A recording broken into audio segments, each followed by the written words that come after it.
Okay. Alright, I'm going live now. Okay. Okay. So I guess either Yusuf, would you like to introduce us or something like that, or do we just introduce ourselves and then just start? I imagine we can just introduce ourselves. I mean, everyone on the stream's gonna know who I am, so go ahead. Yep. Go ahead, introduce yourselves if you want. Okay. So I am Wellspring Con. Wellspring Con means Wellspring Constitutional Project. For the past 5 or 6 years, I've been working on a constitutional project from scratch, along with several other philosophical and political projects and various other similar types of things. And so, this pseudonym is my sort of my persona when I'm doing political work.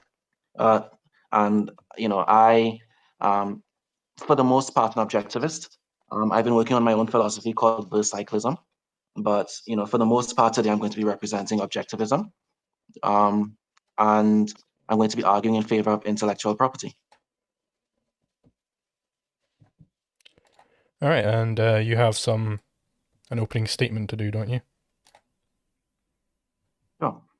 So I don't know well, I guess you will organize anything like showing the slides or whatever on your stream. Yeah, the slides are up on the stream now. I can scroll through them as you go along. Okay, awesome.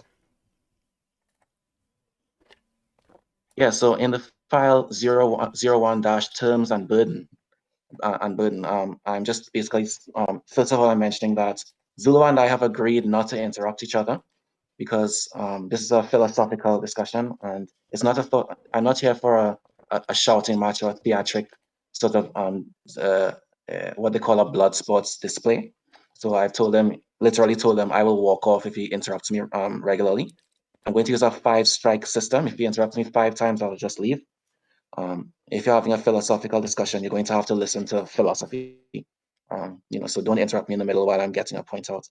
He can take notes if he wants to ask me a question about something that I've said, and then ask me, after I finish speaking. I'm happy. It's okay to interrupt me if you didn't hear something that I said and you want me to repeat something. That's totally fine. So next page. Yeah, and so let's talk about the burden of evidence for this debate. We are both starting from the Welton Shaw, whatever it is, the worldview, so to speak, or the state of cognitive recognition that physical property is valid. And I am the one who is effectively asserting the positive. I'm saying that there is an extra thing called intellectual property, right, in this context. So the burden of evidence is on me. I'm laying the positive proposition. So I have to lay out a thesis. I have to lay out some thesis for Zulu to actually respond to. So in this respect, Zulu has a home field advantage. If I'm unable to establish a valid basis for intellectual property, then Zulu wins by default, right? Because I have failed to carry the burden of my extra positive proposition. That's the end of this particular slide. I don't know if there's anything that Zulu would like to say in response. No, that's all good. Let's move on to the second PDF. Yep, it's up. All right, so the second PDF is me beginning to now make my thesis statement, right? So I'm going to begin to validate or, to state my sort of premises that lead to the conclusion that intellectual property is valid. And so we start with, there's an ultimate end which all values serve. That is life itself, the life of an organism, because life is that end value, that ultimate end value, which makes all other values possible. Dead entities have no values. They cannot have any values because they cannot value anything. Values come from the process of evaluation. A dead entity cannot perform the process of evaluation. All values are made possible by living things. So life is the ultimate value. And then everything else is a subordinate value, which serves as a mere means to the end of life. So I just gave a bunch of examples of what subordinate values could be: shelter, sustenance, food, water, machines, electricity, a turbine, and so on. Next slide. And so here I'm establishing where values come from. The first value is ultimately life. That justifies itself because it's the end that makes all other means possible. But other values like food, shelter, electricity, how is it that you come to value these things? Well, by observation, you observe a thing directly and see that it sustains life, or using imagination. The imagination is the more important thing when it comes to intellectual property.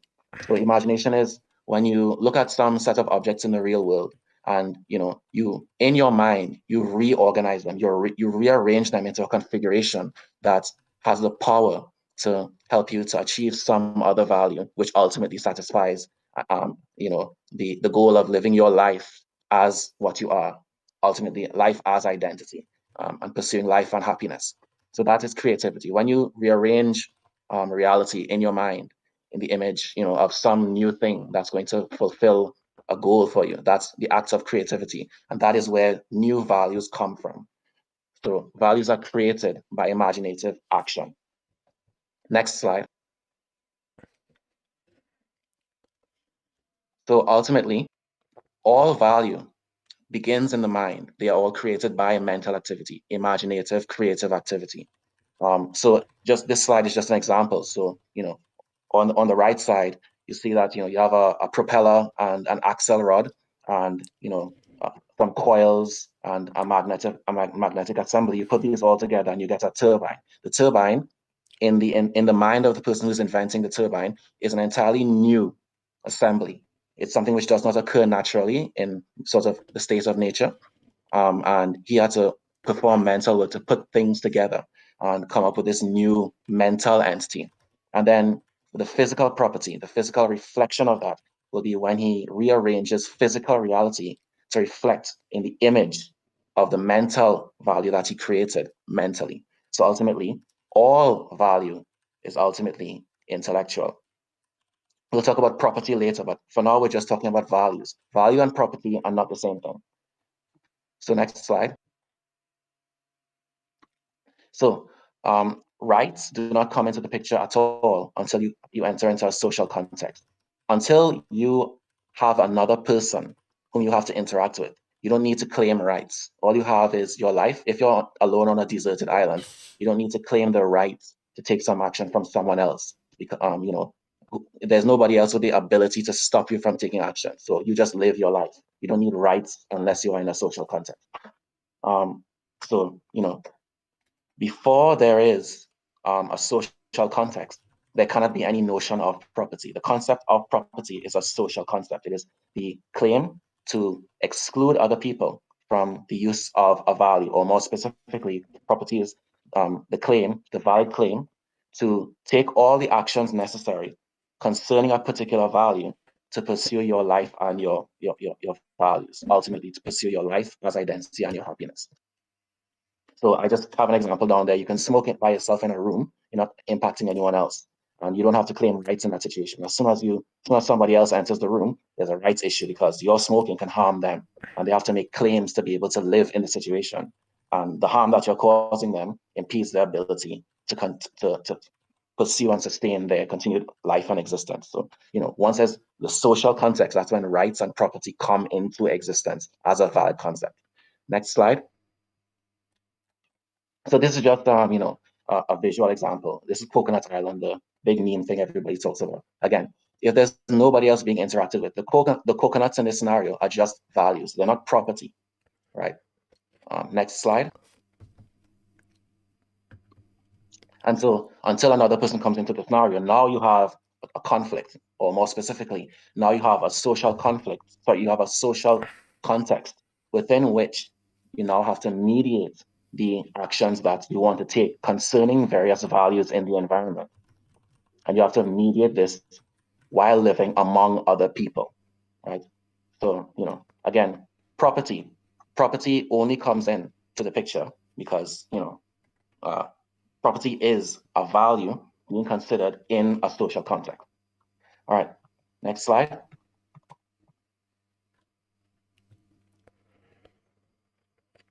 Yeah, and concerning how you establish an intellectual property right, ultimately what you're doing is you're taking some set of facts and you're reasoning yourself and applying imagination based on your reasoning to the construction of some new entity. Now, the claim to valid property, to valid intellectual property, consists of showing your path of reasoning, your path of induction to arrive at that new this new form, this new imagined created entity. So just a small overview. In the USA, there were two main mechanisms for filing for intellectual property rights, patents specifically. You had first to invent and then first to file. First to invent was the initial system, and then they eventually moved over later on to first to file. But philosophically speaking, first to invent is the most appropriate system for registering title, or in other words, for homesteading, for lack of a better word, new claims to intellectual property. Because, for example, an inventor, like if you were Nikola Tesla, you could just submit your inventor's notebook, with annotations to the patent office, and that would be effectively your claim to have invented this, with all of your labs and all of your lab reports and everything showing the sequence of reasoning you went through to discover this new thing, and then your diagrams and all that. So first, that's basically an inductive summary of the path that you took of reasoning, and that's what establishes your history, so to speak, and your valid claim to invention. And moreover, this slide is also important in the sense of discussing, when the social context actually applies. So, intellectual property is enforced at the moment of the attempt to trade. In particular, you can have knowledge, and let's say you are a person who did not invent a particular idea, but you want to use it. You can produce it for personal use, but you cannot trade it out of your possession, right? In the moment that you attempt to trade it out of your possession, that's when you begin to take a social action concerning that value. The value doesn't belong to you. So in that moment, you begin to incur, some harm to someone else, because that's when you begin to take some social action. Prior to that, if you just sit in your own home and you put together, a ball bearing and an axle and a propeller and a magnetic assembly, and you create a motor, or what do you call it, a generator, turbine, whatever it might be. You're doing this in a non-social context, privately by yourself. There's no one else in the scenario. When you trade it or you try to give it away, that's when the property right is enforced. At that moment, intellectual property comes into force. And I'll probably have to talk more about this later on during the debates, but for now, this is enough. So this is just a summary. Same thing I just said. You may produce in a non-social context any knowledge that you have, any method or patent or whatever that you have knowledge of, but don't trade it out of your possession. You may not trade it or gift it away. Next slide. We'll skip the next slide. So this slide that says what is conflict, skip. We just skip that because that will come up more in the debates most likely. And ultimately, conflict theory. Someone wants to talk about what conflict is. Conflict really is just a difference of claims to the use of some value. And there is no such thing as a value without the person whose value it is. There's no hanging abstract value, right? Values are always values to someone, because it's someone who values them, and they are the process of somebody's evaluation. Yeah. Next slide. I think this is the final slide. All right. Yeah, and this is just a statement about conflicts again. It's a recap, just, so that's pretty much everything I just said, but somehow turned upside down. All right, thank you. That's all I have to say now. All right, so the upside down slide's the last one then. Sorry? The upside down one, is that the last one you're going over? Yes, absolutely. The others are just in case they come up in the debates. I have something as a diagram to use to talk about a particular argument. Cool. So I suppose I can branch off that we agree then that property rights are only relevant when there's other people around, and this is because property rights, the issue of assigning property, only comes up if you have the possibility of conflicts. If it's just Crusoe on an island, there's nobody else around, so it doesn't matter. The question of, what rights does he have is irrelevant. And this is because law, the area which property is part of, is basically ethics applied to conflicts, right? But then because property rights can only exist in things which are scarce, i.e. things which you can have conflicts over, my question to you is, how can there be property rights in ideas if ideas themselves aren't scarce. Like, Crusoe and Friday can both have the idea of spearfishing at the same time, but Crusoe and Friday can't use the same spear to spearfish at the same time, right? Because the spear is scarce, but the universal concept of spearfishing is not scarce. So we're going to have to work out exactly what you mean when you're talking about scarcity. So there are two definitions that we can work with. So just in case you weren't aware, your keyboard is kind of loud. Sorry. Just in case it's okay. It's okay. So there are two concepts someone can be talking about when they talk about scarcity. It's either rivalrousness or scarcity as it's used in common parlance. So scarcity as it's used in common parlance is the notion that a thing is not available at points of demand, whereas rivalrousness is when a thing is incapable of being used simultaneously by two people. Now, in a context where if we want to talk about, say, shade or something, let's say we're both in a desert and there are palm trees at regular intervals but sparse. Now you can say that shade is if both of us were to try to stand on the same patch of ground with shade under it, that would be a rivalrous patch of ground because we both can't stand on the same spot. However, shade in that scenario is not scarce, right? Shade is abundant because it's available at points of demand. I can just move to another spot under that same tree's shade, or I can move to another tree and use its shade. Maybe a better example is, say, chicken. Chicken might be abundant in one location, but scarce in another. And the question is, with reasonable effort, can I procure that resource at points of demand? When I want it, is it available at points of demand? What I'm saying is I suspect that you are using the word scarcity to refer to rivalrousness. Yes, that's what I mean. If something is scarce, that means there can be conflicts over its use. So rivalrousness is what you're referring to. There's a reason. Okay. Yeah. So in terms of rivalrousness, I don't. Well, you can't philosophically say that is a factor in property. So conflict can arise, for example, over intellectual property. So, for example, I created, say, if I was Faraday and I discovered that moving a magnet through a coil, a changing magnetic field through a coil generates an electrical current.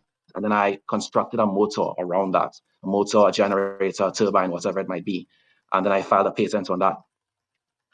The value that I created there, which this new form that I constructed in my mind, was created with the explicit intention. It was created for the explicit purpose of me commercializing it, of me having the exclusive rights to benefit from trading it to other people. And that was its justification. That is its raison d'etre, its reason to be.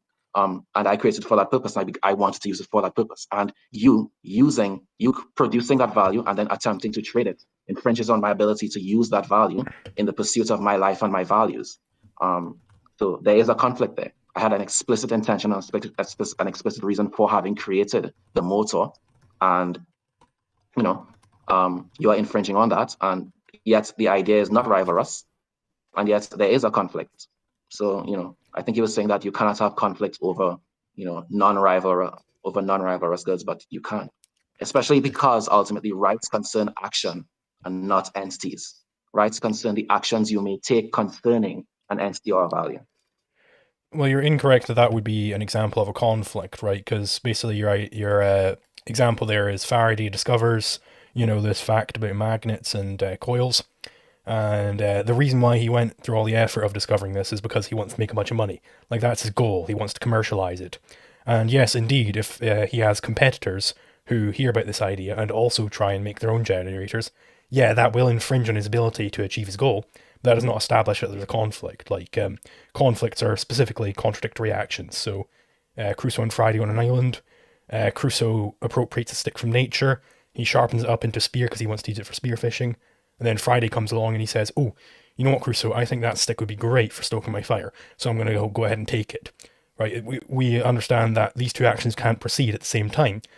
Crusoe can't spearfish at the same time that Friday stokes his fire, so there's a conflict. There's contradictory actions, that's what a conflict means.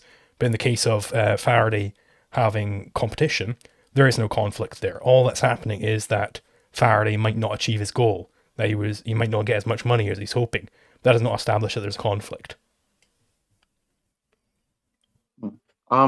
So you said that ultimately you're saying that what is it? So my definition of conflict is contradictory propositions for the actions to be taken concerning a value.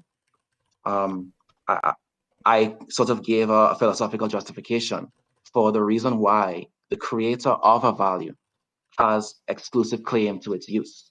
I give a sort of a foundational philosophical view. You have life, values are created in the pursuit of and toward the end of someone's ultimate end, which is his life. And they arise from the action of, value creation, which is a mental activity. And this mental activity produces mental constructs, which you can then reshape reality in the image of. So, and you can conflict with someone over the use of a mental value, right? You have an intended use because you created it for that purpose. And this was a sort of from foundation. I raised this up. And I wasn't able to understand how you raised yours from foundations to say that, you cannot conflict over a mental value. And I just gave an example, for example, of, I created this value, I gave a whole theory of where values come from. Then I explained, how they can be purposed by the creator of that value for a specific end, and then how it would be an infringement of his valid claim to have to be as the creator, to have ownership over that value, an exclusive determination over its use. I explain how you can have a conflict over that, over intellectual property. Could you give a theory of value, where values come from, and how your theory of value excludes intellectual property conflicts? Well, no, value isn't really relevant in terms of property rights, because property rights, as we agree, only arise insofar as there is the potential of conflict, because property rights are conflict-avoiding norms. But you can't have conflicts over ideas. Two people can possess the same idea in their head at the same time. It's not rivalrous, it's not scarce, right? There can't be conflict over its use. The fact that, somebody might not achieve their goal when they have competition, that does not establish that there is indeed a conflict. Sorry, you said property rights are conflict-avoiding norms. Yeah. When you say conflict-avoiding norms, what is it at the roots that causes conflict? Well, two men. Is it a contradiction of intended uses of a value, or what is the ultimate thing that causes there to be? What are they conflicted over? Well, they'll be conflicting over some sort of means, right, or some set of means, when they're trying to use the same set of means towards contradictory ends, i.e. ends which cannot go forth simultaneously, they're incompatible.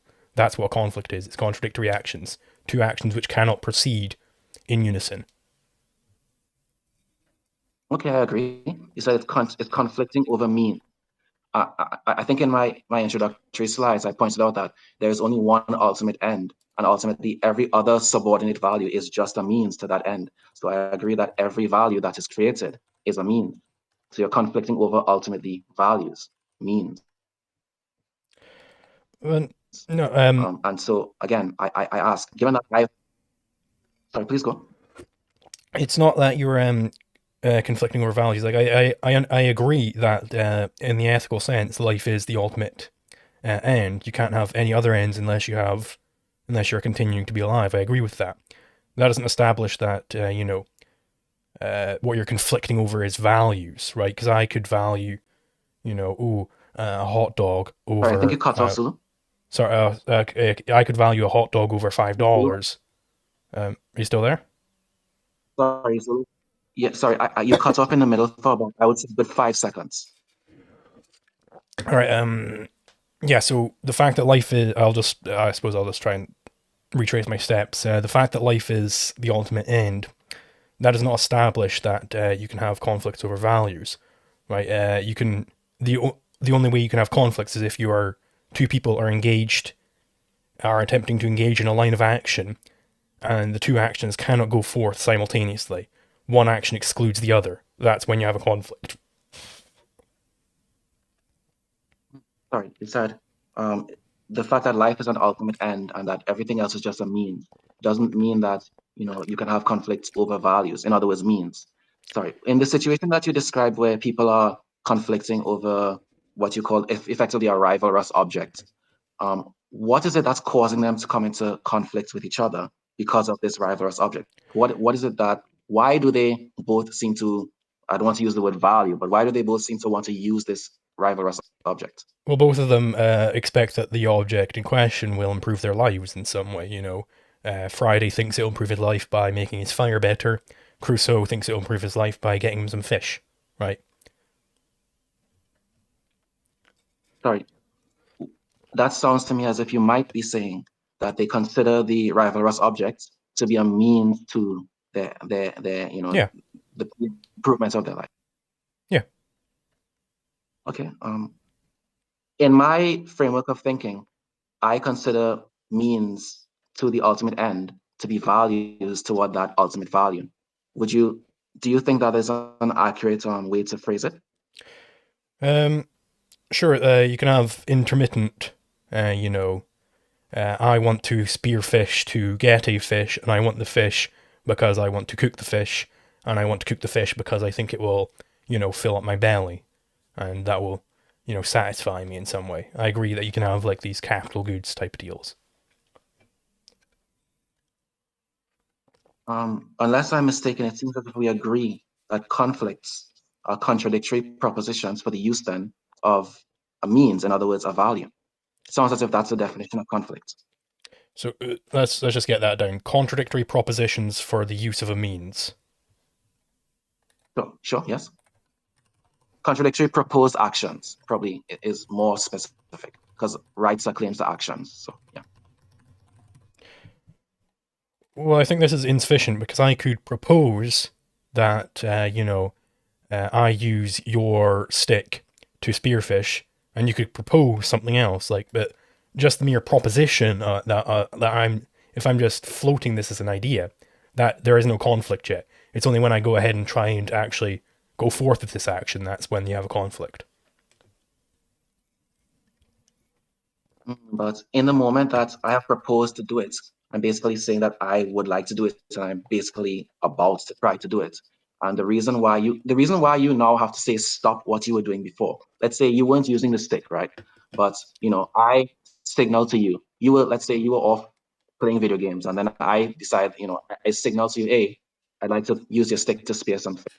And let's say that I'm going to take, say, half an hour to let's say I'll take 2 hours of fishing, and you know that you only want to play video games for 1 hour, and in an hour you want to use the stick. So you want to make sure you want to assert your property right claim over that value, because you have a contradictory, intended use and a contradictory set of actions you want to take with it, soon. Or you may not have any contradictory set of claims, you just don't want me to use it. At the end of the day, though, ultimately, it begins with a proposition, because we begin to mediate the disputes at the moment. There's even a proposition, but Sure, that's. I agree that, in your head, you're going to have to hold that, at the very least, it's often the case that you announce what you want to do, but, at the very least, you're going to have this proposition in your head that you think you should go ahead with this action. I agree there, but it's not the propositions coming into contradiction which makes it a conflict. It's the actions coming into contradiction. Is when one action is excluding the other. That's when you have a conflict. I'm sorry. So if I change it from proposition, if I change it from, say, proposition to, say, claim, does that make it any better if I say that conflict is contradicting claims to action concerning a value? Does that make it any better? If you take a DSA, let exclusion stand type of definition of claims, then yeah, if I am in possession of something, I'm claiming that resource. That's that would be fine. It's not just the mere decree of it. If I just decree that I own the moon, that wouldn't be strictly a claim on the moon in the legal sense. I'm just saying that I own it, right? That doesn't bind anything. Okay, yeah, I see what you're saying. So that's an overloaded use of the word claim. When I say claim in this context, I'm not talking about capture law, as in how we establish property, how we establish ownership of a value. Rather, I'm talking about at what point conflicts can be said to be arising, emerging. So maybe I should use proclaim. So conflict begins at the moment of a proclamation at minimum, at minimum, a proclamation of a contradictory claim to action concerning a value. Does that sound good? I would disagree with that then, because me just coming up to you and saying, hey, I want to use your Xbox to throw in the ocean right now, and you don't want to do that. Just me suggesting this to you does not establish that there's a conflict there. Like, I've not aggressed against you at all yet. It's only if I go in and actually start implementing this course of action, that's when there's a conflict. Okay. Since rights concern actions ultimately, and I don't think that it's going to injure my position for me to sort of move past proclamation, I'll accept that. Let's work with let's see if we can work with the definition that conflict begins at the moment of the assay to contradictorily use contradictorily act concerning a particular value. Sure, I can agree with that. All right. So conflict is the attempt to contradictorily act concerning a value. All right. And I guess we're just going back. Let me just consult my notes to get back to the particular claim that I'm disputing.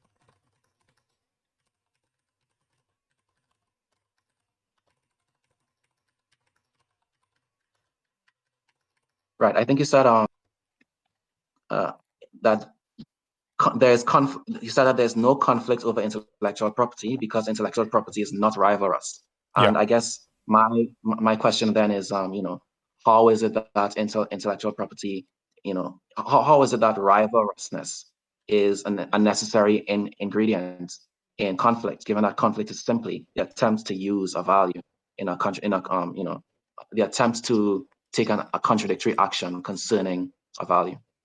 Because the only way that you could have contradictory actions is over something which is rivalrous. I can spearfish at the same time you spearfish. We can both have this idea in our head at the same time. One person's use doesn't exclude the other person's use. Okay. Are you entirely rejecting or disputing the idea that values are intellectual, that they arise in the mind? I'm asserting the position basically that values come from mental activity, and the mental rearrangement of reality in your imagination creates new values, and that ultimately any physical value is just you rearranging reality in the image of what's in your mind. So the value is ultimately a mental value. And it is, quite frankly, the process of evaluation is what creates values, right? Evaluations, values are the products of the mental process of evaluation. Without evaluation, there are no values. Values are inherently in the very, the very name and the very concept, they are the products of evaluation. To speak of values without mental evaluation is to speak of nothing at all. No, I completely agree that something is only valuable after someone has gone through some sort of mental process to determine that this item would be useful for their life. I completely agree with that. That doesn't mean that doesn't establish that you can have conflicts over ideas. You just simply can't. Right? You can only have conflicts over the particular things that you assign value to. That's what you can have conflicts over. You can't have a conflict over, the universal of redness, right? You couldn't have a conflict over redness. If I was the first guy to make a red bike, I don't suddenly own redness and bikeness, right? I don't own these things because I can't have conflicts over their use.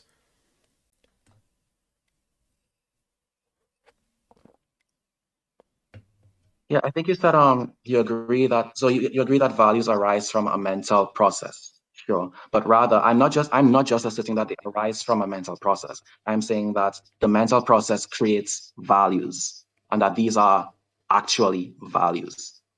Right? Yeah, that's just like a rewording of what I said. Not quite.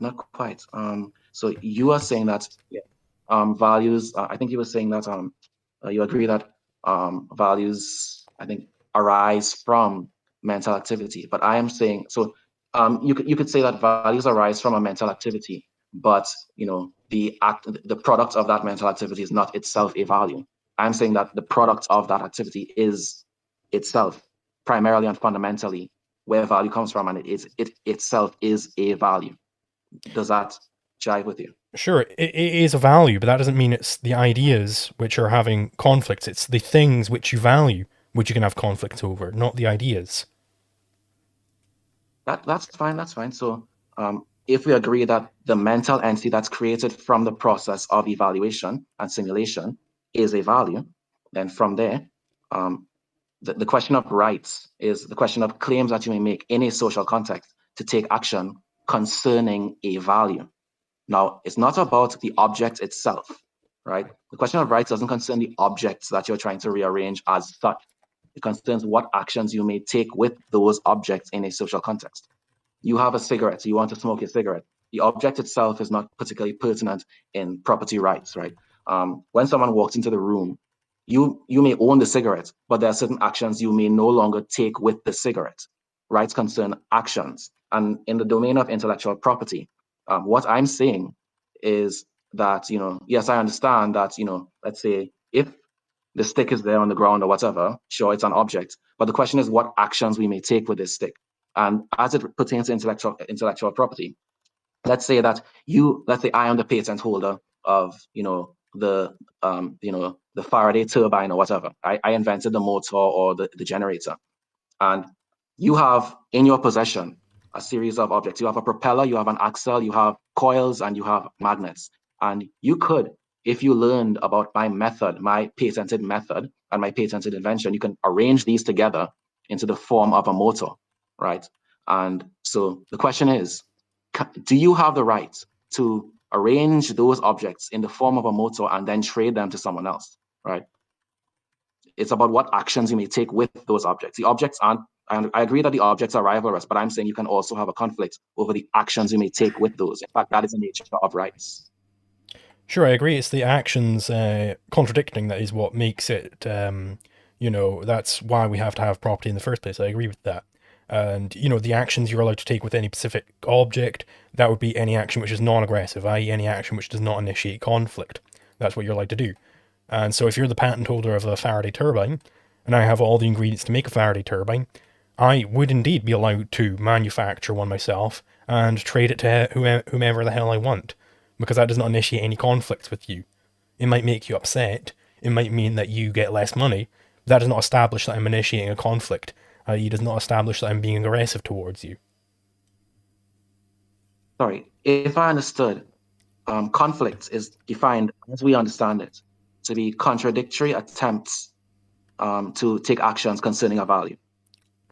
Does that make sense? Sure. Okay. Let's say, so when we talk about a value, naturally, there's no such thing as a value which is not owned, right? All values are owned by someone, ultimately. So, all values came from someone's mental activity. They are someone's property because they arose out of that person's mental activity. So concerning intellectual property, let's say the Faraday turbine again, it's my Faraday turbine, you're trying to do something with it.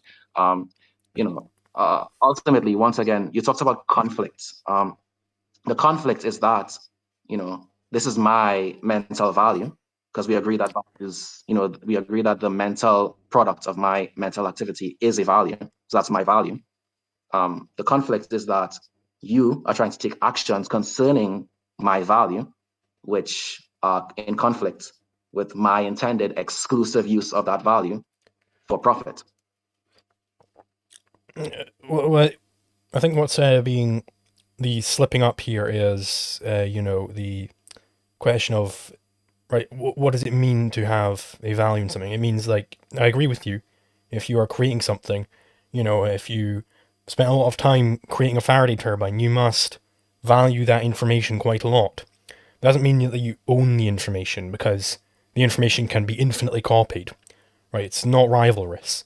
So I can indeed engage in actions that, using that information, which you don't want me to do, doesn't mean that there's a conflict between us, because you can go ahead and not want me to make a turbine whilst I make a turbine. There is no conflict. One action doesn't exclude the other. Me using that idea does not exclude you from using that idea. So it's just categorically, there is no such thing as an intellectual property right. It's what it really is a monopoly grant. It is a negative easement, is the legal terminology. Like, that's what you have to justify. You have to justify a negative easement, i.e. some partial property right in everyone else's property. That's what you have to justify. It's just categorically it is not a property right, because ideas, there can't be conflicts over the use of idea. One person having an idea doesn't exclude other people from having that same idea.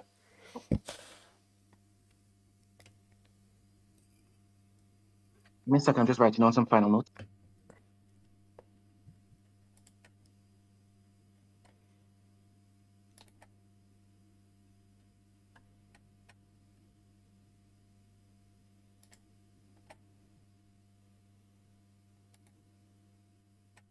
Yeah, sorry. So I think that's something you said earlier, which might help us to get some more clarity. You talked about, trying to patent redness. I guess maybe to copyright redness or whatever, or to try to establish an intellectual property interest in redness. There's a difference, however, between identifications of facts and inventions, innovations, creation. So an identification of a fact is when you are able to cognize reality and see some extant phenomenon in nature. Redness is not something that you don't have to rearrange reality in your mind to come up with redness, right? In fact, redness is directly perceived. Quite frankly, it's not possible for you to invent redness, because if, for example, we do a mental experiment with the audience, try to imagine any color outside of the visible spectrum. Try to imagine what a color that is beyond infrared or beyond ultraviolet looks like. It's literally impossible. If you try to do the same with your ears, right? Your ear has a certain audible range of frequencies. If you try to imagine what a frequency beyond, the highest note that your ear can hear is, or the lowest note that your ear can hear is, it's impossible. Because consciousness is the faculty of perceiving existence and not of creating existence. So ultimately, every bit of your cognitive content, every bit of the content in your mind is ultimately just content that you got from reality, which you have rearranged. So you took redness from reality and then you rearrange it in different ways. But redness itself is not something that you created. The act of creation is when you take things that, like redness, and then you rearrange it with other things into a new form. So maybe it's useful for me to say that, because it helps us to understand what exactly I'm claiming that you can make patent claims on. You can make patent claims on the result of imaginative reorganization of percepts, objects, which, entities and phenomena that you've perceived. I'm stating that mostly because it's likely that you may perhaps be sort of fighting me over that point, because you think that I would make the absurd claim that people can patent redness, or that people can patent, electricity, so to speak, right? Instead of, say, patenting a means of transporting electricity, or patenting a means of applying electricity. Electricity is a natural phenomenon. You can't patent natural phenomena. And I guess now to start responding to what you actually sort of said after providing that clarity. Give me a second to look at my notes and see what you said, to see what I wrote you down as having said.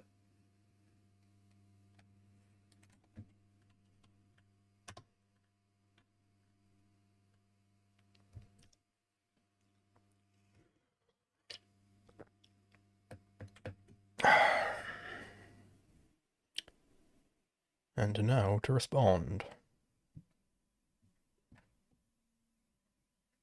Yeah, so sorry. So I think you said, if you spend time on it, if you spend time on this, this invention, then you must value it, but you don't own it. Again, I just want to make sure that we're on the same page. If you spend your mental that was not efforts what that was not my claim. So I'll just, like, if you're going to be making an argument on this, I'll just, I'll restate it. I'm saying if you spend time on inventing this Faraday turbine, you must indeed attach some sort of value to the principles and everything which goes into the complete inner workings of that Faraday turbine. You must indeed value that recipe, right? But you don't own the recipe. You do own the turbine that you created, but you don't own the recipe for that turbine. That's just a quick clarification. Thank you. So, if you spend time on inventing this, let me just update my notes to make sure. Sorry, give me like 5 seconds to update my notes. Sure.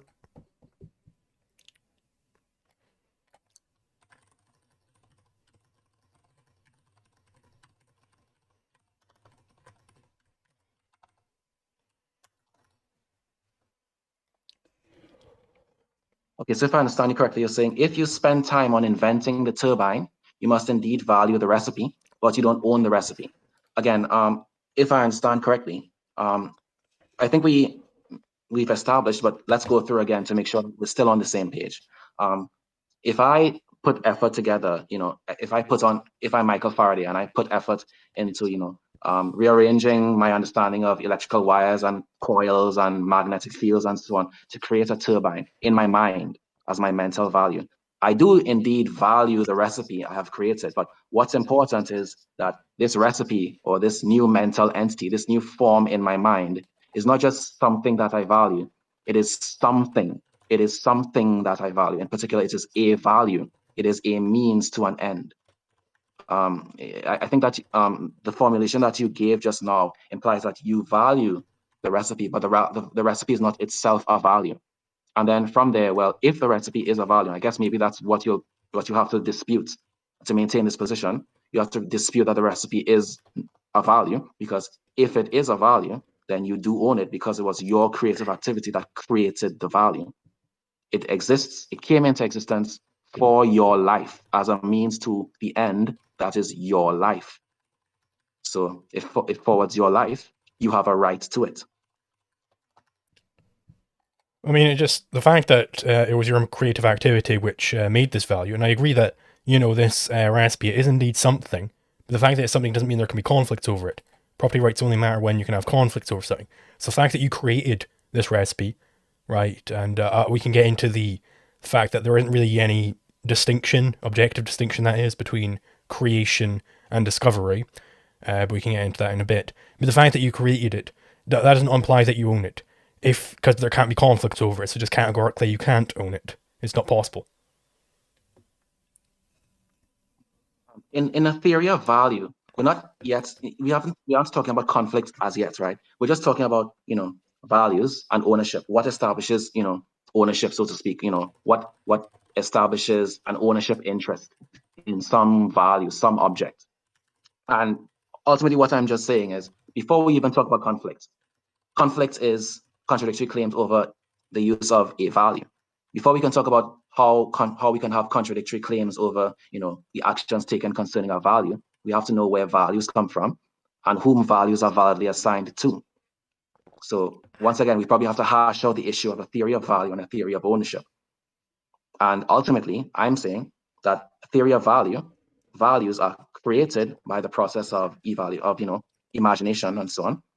And then they rightly belong, the value that was created, this mental value, rightly belongs to the person who created it, because it is his means to the sustenance of his life. The fact that it's, this recipe will help, Faraday sustain his life, that does not imply that he's allowed to exclude other people from using that recipe, right? Because excluding other people from using that recipe, it's not inherent in using the recipe that you exclude other people.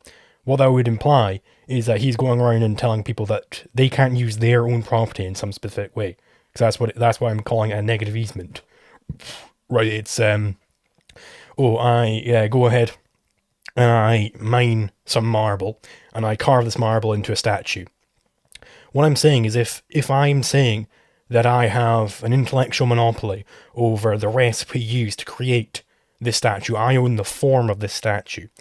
What I'm really saying is that nobody else is allowed to use their own marble to create the same as another statue with the same form.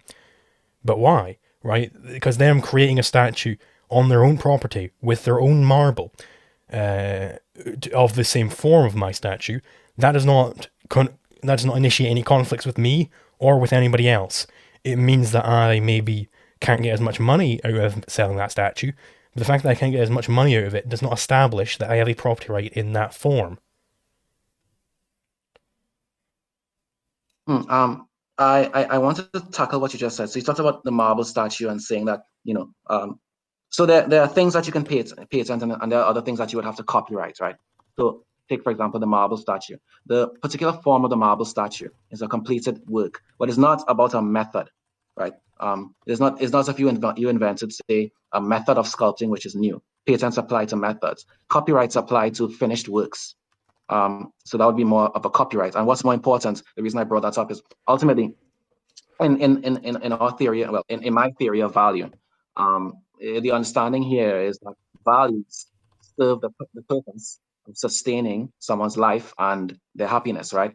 And so when we come to, the question of when rights come into practice. I agree with you that people may freely produce values based on their knowledge, but if that knowledge doesn't belong to them, then they cannot trade it out of their possession. So you can see the statue, and you have in your home. You like to do, as a hobby, you like to carve up marble in your own backyard or whatever, and you want to you want to reproduce that statue's form.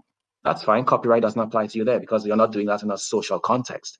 Now, if you, after you carve that marble into that statue's form, that copyrighted form, if you try to trade it to someone else, that's when there's a social action, and that's when you begin to incur a rights violation, right? But you can say, if you have a book and it's a copyrighted book, you can duplicate it as many times as you want. You've already paid the copyright owner, and you can duplicate it for consumption as many times as you want. You can have 10,000 copies in your garage. The only time the property rights violation occurs is when you try to trade it out of your possession. Right, but that relies on, you said, if that knowledge doesn't belong to them, then they can't trade it. But you're assuming there that knowledge can be owned in the first place, which is what we're debating over. I see no way that you can own knowledge because knowledge is not rivalrous. You can't have conflicts over knowledge. It's simply impossible to have a conflict over an idea. You can't do it, right? One person having an idea doesn't exclude anybody else from having that same idea. The case is completely different in external physical means, in scarce things, right? When something is scarce, if one person is using it, they're excluding other people from being able to use it. That's what it means to be scarce. But ideas are not like this. They're not scarce. If I'm thinking of some idea, like, oh, right now I'm thinking of the idea of debating, right? And you're also thinking of the idea of debating, right? We can both have this exact same idea in our heads at the exact same time. One person having an idea doesn't exclude anybody else from having that same idea. It's just categorically not a property right then. This is just what property rights means. It's meant this since the Romans, right? This is what is meant by property, is if you're using it, you're excluding other people from being able to use it. This is DSA's principle of let exclusion stand. But excluding other people from using an idea, that's excluding them from using their own property, right? So that's actually aggression. Sorry, I made a mistake. I was imprecise in my language, and I said idea instead of value. So let's sort of just recapitulate what I said in terms of value, and I won't use the word knowledge or idea again. So yeah, so you can have this book, which is a value that was produced by someone else. It was his means towards, sustaining himself as a writer. So he published the book, and that's his value, and then he gave it to you under certain terms, And so you can copy that as many times as you want. You can copy that value as many times as you want, 10,000 times in your garage. You can't trade that value out of your possession because it's not your value. And the same with the marble statue, for example. That form of the statue is not merely just an idea or knowledge. It is knowledge, say facts that existed in that person's mind, facts about marble, facts about color of granites and the hardness of granites and blah, blah, blah, blah, which he first, before he began carving, he rearranged granites in his mind to some form. That form was a created value for him, and then he carved up that marble into the form of that value which he had in his mind, and then so that's now his value, and you can produce it at home, but you just can't trade it out of your possession because it's not your value. I think it would be useful now to go into, because we seem to be coming up against this wall again, that I don't think there is any objective distinction between a discovery and an invention. Like if I am, if Faraday, when he was inventing his turbine engine, what he's doing there is he's discovering that, this specific arrangement of materials will, within some, tolerances, will yield an engine which, generates electricity, right? That is surely just a very, very specific fact about nature, as opposed to, a very general fact about nature that, like, E is equal to mc squared, right? That's a more general fact, but that doesn't mean that it's not, also discovery. They're both discoveries. One is just far more specific than the other. Let's talk about mathematical formulae, right? So you talked about E equals mc squared. Well, E equals mc squared is a discovery. It's not an invention, and I'll explain why. Jesus And then I'll give an Christ. example of a mathematical formula, which is an invention. So E equals mc squared is an identification of the relationship between mass, the speed of light, and energy. Mass, let's say mass is the influence of gravity upon an object, and speed of light, is the speed of some particular wave propagating through some medium. And the energy relationship is the particular attributes being measured of the mass. Well, mass is an attribute that is measured about an object, which is, well, the amount of gravitational force that is exerted upon it. So that's just a measurement of a property of an object. That's not something that you sort of, that's not a rearrangement of reality in your mind. And the speed of light is something that you can measure. It was measured by Michelson and Morley using the 8-sided mirror experiment. That's just, something that you didn't reshape reality in your mind to get that. That's just an identification of the way that light travels, the velocity at which it travels. And then, the energy equation, the amount of distance over time in Newton, that's just a combination of, well, those attributes and their effects upon some other object. That's not you rearranging reality in your mind. That's just you identifying properties of things that exist in nature. So that's why that's a discovery. Now, let's talk about a mathematical equation, which is an invention. Hell. Let's say, if you look at Diffie-Hellman encryption, public key encryption, basically, you have a private key and a public key. And what they do there is they take prime numbers, and you take some really large prime numbers, and you have to perform prime factorialization. And they realize that, well, prime factorialization is very difficult for anyone to do, especially computers. Well, not especially computers as well. And they realize, okay, because of the fact that computing power is at this current state in reality right now, I can take that fact and I can compose in my mind a method of taking advantage of the fact that prime numbers are very difficult, to factorialize. And I can encapsulate that in the form of 2 prime numbers and an entire algorithm around serializing bits using those 2 prime numbers and splitting those prime number bits and distributing them separately. See, you just took prime numbers, you composed a method of splitting them up into two large prime numbers. You composed a method. There's no necessary relationship between a large prime number and factorialization. You don't have to factorialize every prime number that you see. You can do many other things with prime numbers, but you specifically decided that you would compose a method, an algorithm that specifically depends on factorialization of prime numbers, then split it into a public key and a private key.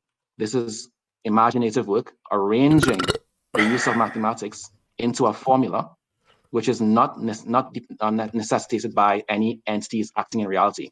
There was volitional choice here. It's not like E equals mc squared. E equals mc squared is how nature works. It's the metaphysically given. There's no man-made choice. Walk away during involved one in of it. these things and take a However, piss or something. prime factorialization of not saying large anything. prime numbers Let's just using walk away and Diffie-Hellman take a encryption piss. is a human choice, which was made by human effort and was composed by a human method, simulation, thinking, rearranging into an algorithm. And that's why that's an invention as opposed to a discovery.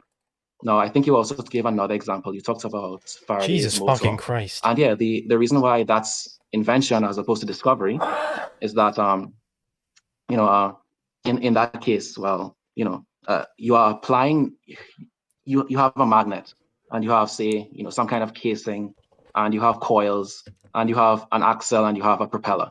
None of these must necessarily go together in the particular order or particular configuration that is,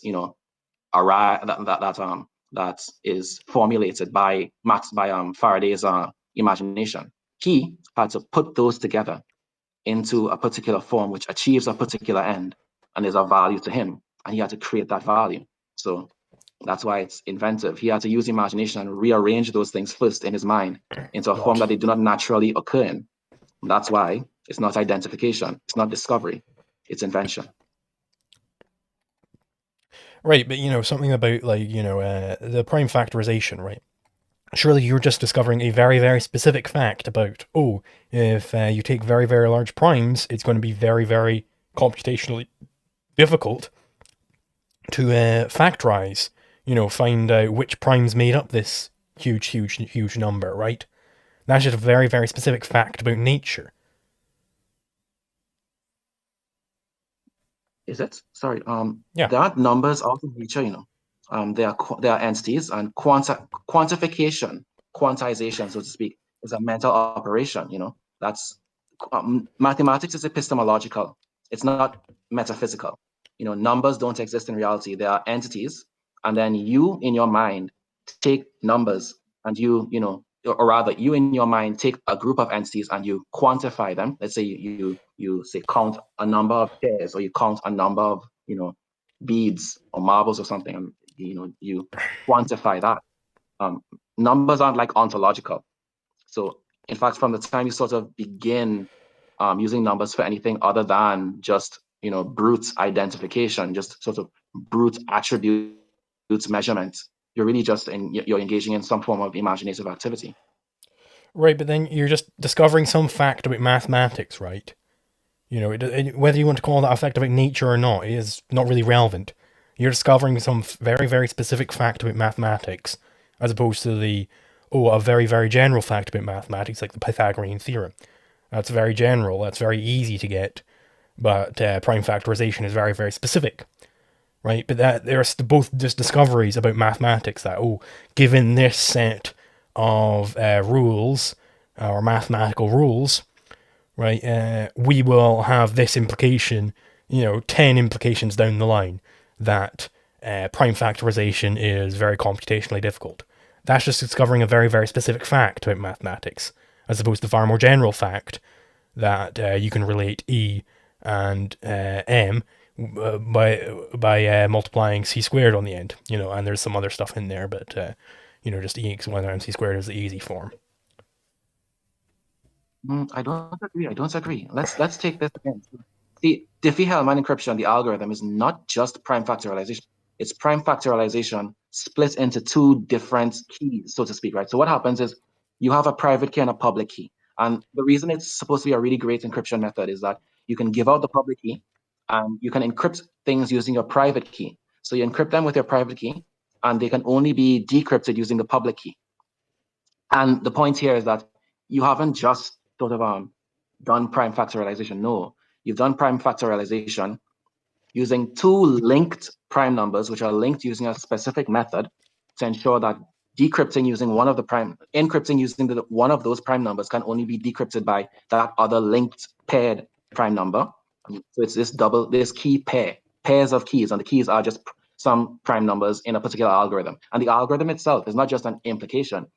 It's a specific just elaborating set of rules more on how encryption works. He's actually responding to the point. Stimulate in your imagination to give form, when executed, to give rise to this, to the property that you have this linkage between these two prime numbers. It's not just factorialization. I didn't discover that I can factorialize prime numbers. I rearranged, or rather, I came up with a whole method of using prime numbers with a whole method of linking prime numbers in a way that ontologically is not necessary at all.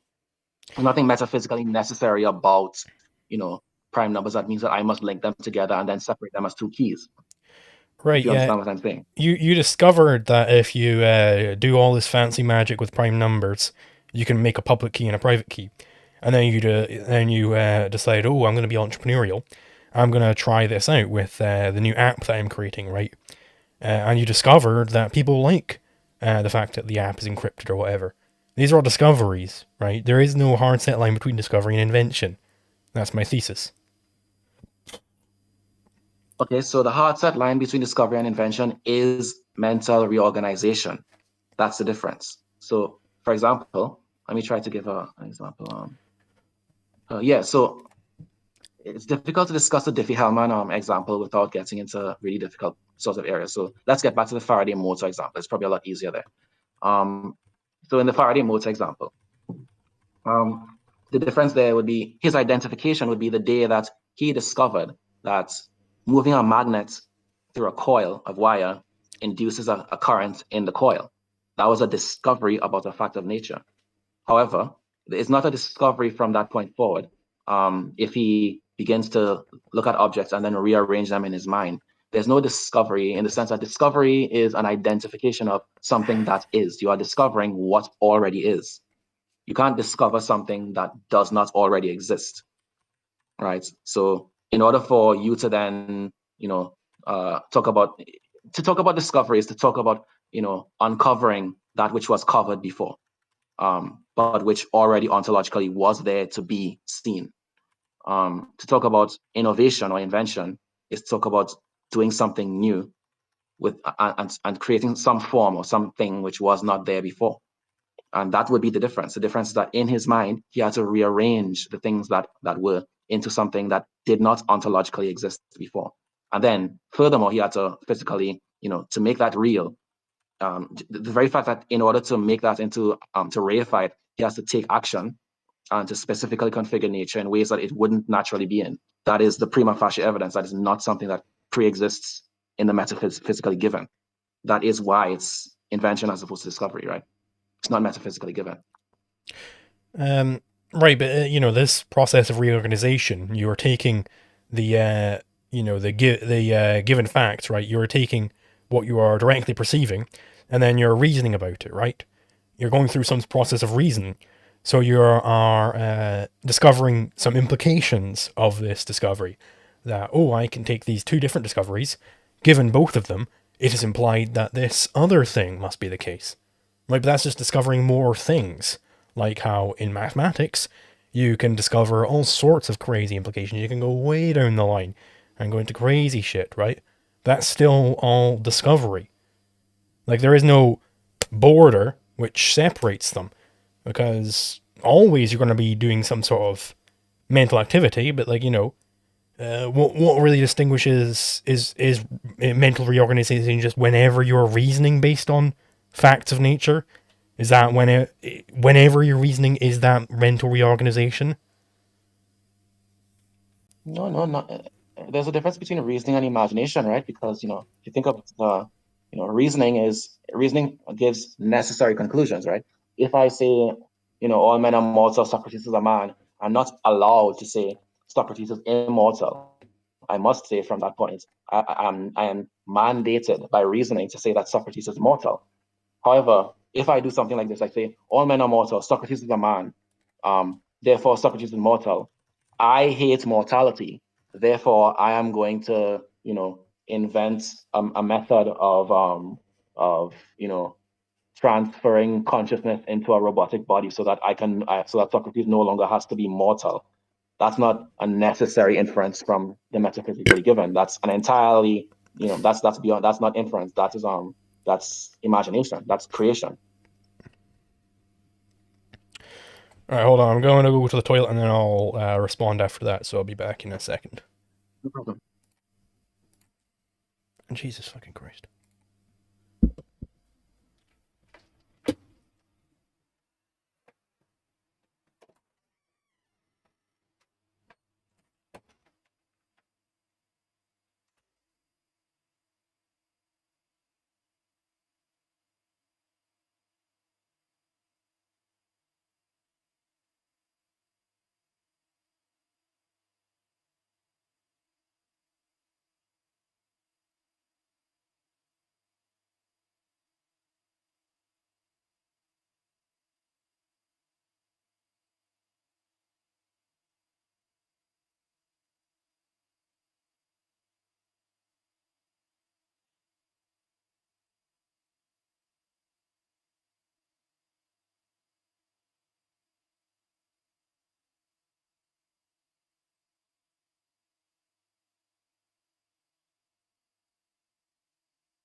So we were talking about the distinction between discovery and invention.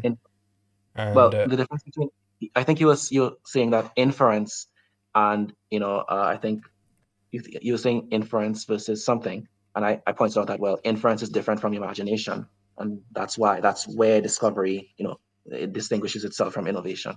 But before we go there, I think it's useful to just recapitulate the burden of evidence, the burden over here, right? So the initial state of things was that both of us already agreed on physical property. Then I am the one who is asserting the positive, that there is such a thing as intellectual property.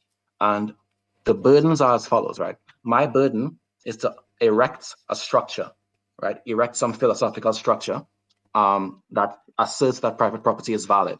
And then that is sort of taken by default to be sort of valid until Liquid Zulu can poke a hole in it. If he successfully pokes a hole in my structure, then my structure collapses, and Liquid Zulu is by default then deemed to be victorious.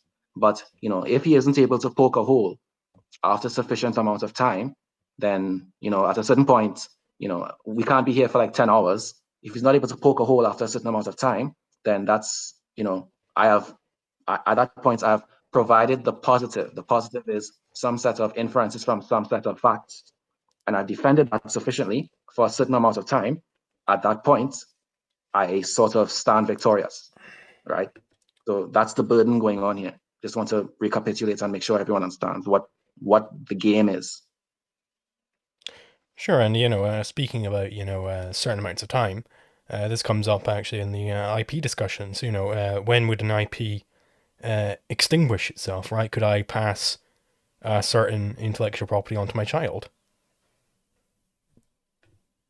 I've spent time thinking about that, and I don't have an answer. I think what's more valid, or rather what's more important here, is establishing that intellectual property is valid.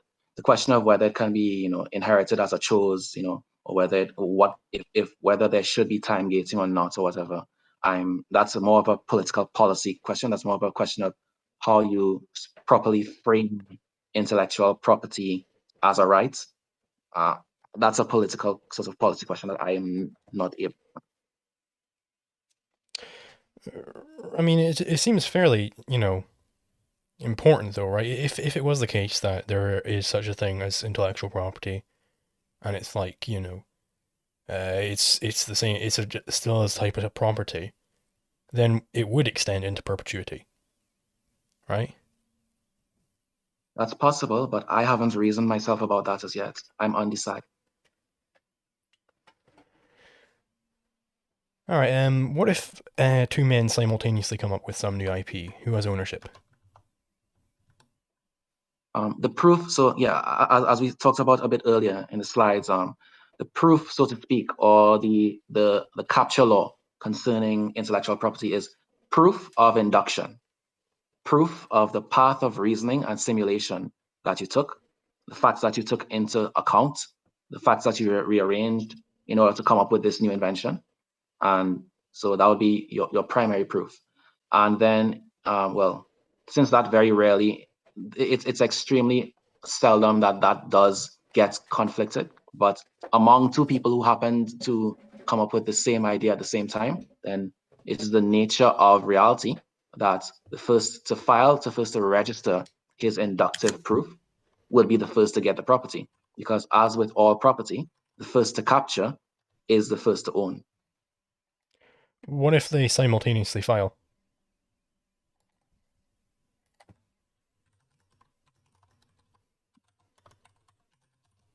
So hypotheticals are intended. The purpose of a hypothetical is to reduce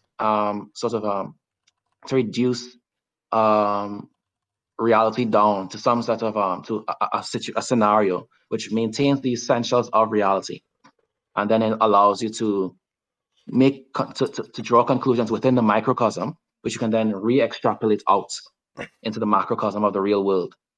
If your hypothetical involves elements or leaves out essential elements that make it no longer representative of the real world, then any conclusions you draw from within the microcosm of your hypothetical no longer apply validly to the macrocosm, right? And I would say that ontologically, this is just not something that's possible. It's not possible for two people to both induce the same idea, the same path of induction to the same idea simultaneously, and to arrive and file their papers at the same time. Why is it Or not possible? Even say when they arrive at the office and they're in the queue, somebody's going to be at a position in the queue. It just metaphysically. What if they're in going different to- offices?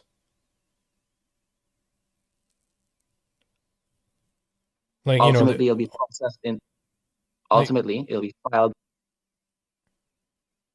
Ultimately, ontologically, metaphysically, they'll be filed in a particular order. Let's say they file at the same time. They'll still be processed in a different, and that would be the determinant then. what if Ultimately, someone.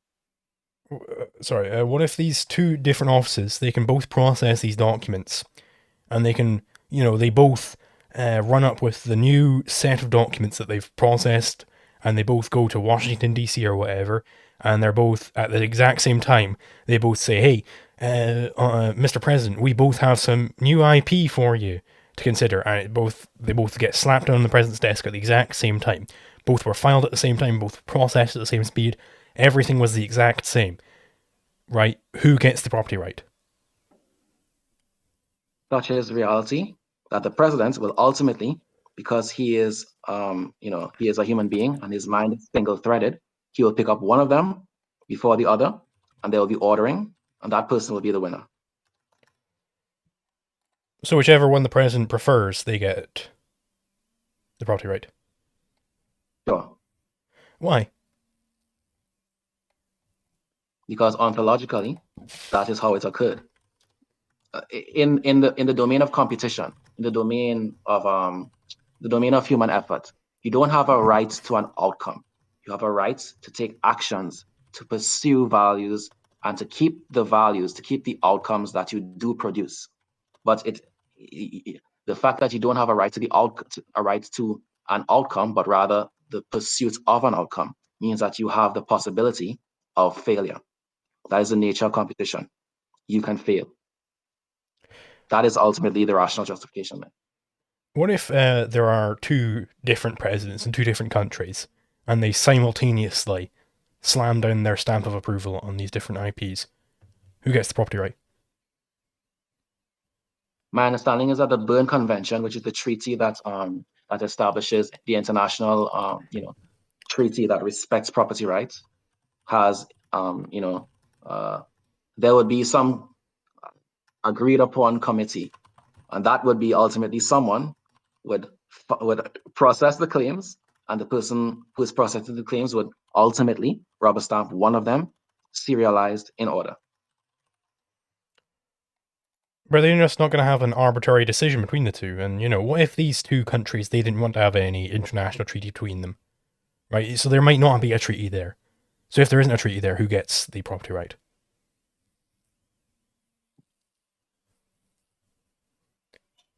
Ontologically, first of all, there would be no dispute over the chose, given that they're in different jurisdictions. But let's take it on a global point of view.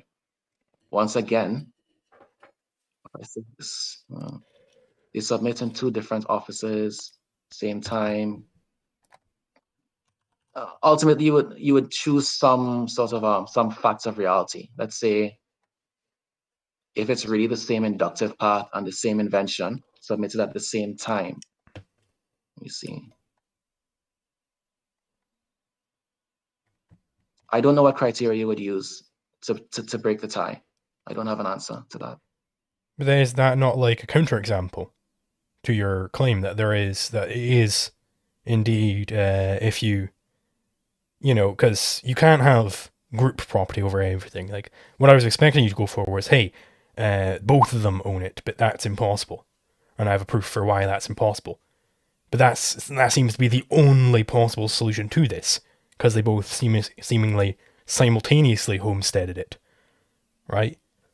But then that's a contradiction, so it can't be the case. So the only alternative left is that neither has the property right, but that would completely throw away the entire edifice of intellectual property in the first place. Where that's the only remaining option. Not the only remaining option. The remaining option is that some capture law is established based on some rational rules. I might not be the best person to determine what that set of objective rules would be, because I can't think of what the tiebreaker criterion should be. But what's more important is that we have established the validity of, value as being mental. And from there, the question of how value is captured, how you establish capture law in a property interest, in an intellectual property interest. It's not the best that I can't, give the ultimate tiebreaker, but ultimately, someone smarter than myself when it comes to policymaking will have to come up with the correct capture law to tiebreak. And that's the same when it comes to physical property. If you want to say make a claim to land or whatever, two people begin prospecting or whatever, there's some capture law that's established. The question of whether or not private property over land, the property interest over land, is valid and is rational and is objective, is not that's not what's up to question. The question is, what is the set of manifest facts that establish the property rights in one person or another? I mean, didn't you just go on a whole tirade about like, what Zulu has to do is he has to poke some hole in my theory. If he can't poke a hole, then he loses, right? But now it seems like I found a little hole here, right? Because I don't think there is any objective tiebreaker criteria. I don't think there could be any objective tiebreaker criteria. Because whatever, thing, it's like, whichever one was wearing blue. It's like, okay, what if they're both wearing blue? It's okay, whichever one was wearing blue and they were rubbing their belly. Okay, what if they were both wearing a belly? Whatever criterion you could possibly think of, you could just say, what if they are both doing that? Right? You could never have an objective criterion. It's always going to be, arbitrary decision between the two of them. Because whatever criteria set you try and come up with to make a tiebreaker, you could always imagine a counterexample where both of them had that entire criteria set applied to them. Unless you start adding on arbitrary criteria, like whichever one is closer to Mount Everest, right? That would be arbitrary. And, or whichever one, you flip a coin, whichever one gets heads wins, right? That would be arbitrary. Then it would not be rational. It would not be objective, right? So I just want to sort of point out once again that the capture law reasoning that establishes a property interest in a value does not invalidate the theory of value, the theory of ownership, and the theory of property. The question of how the capture law is established is a separate issue. The philosophical issue we're debating right now is the theory of value, the theory of ownership, the theory of property that establishes intellectual property as property.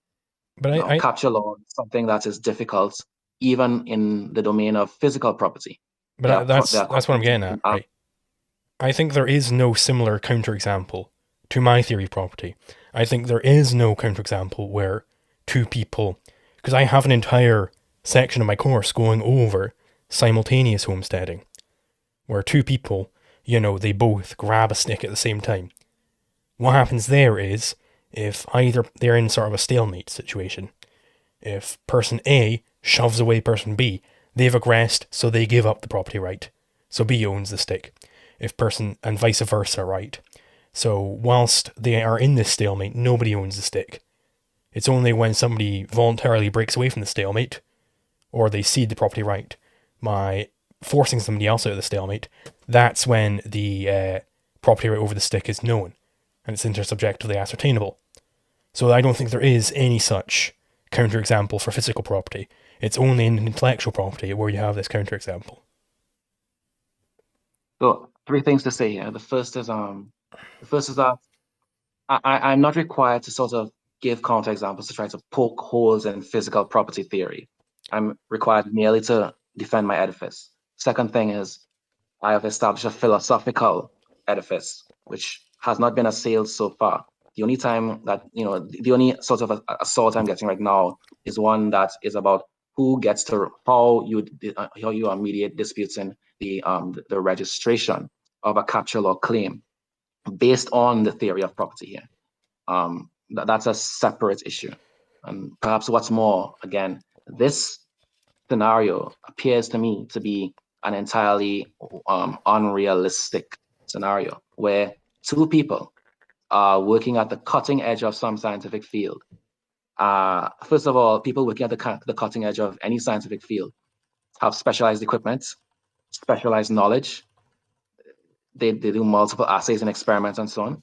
Ontologically, it is not realistic to propose that they come to the same inductive sequence of reasoning, to the same method, and additionally, they complete their notes at the same time, they file their notes at the same time, and there's more of a tiebreaker that's required.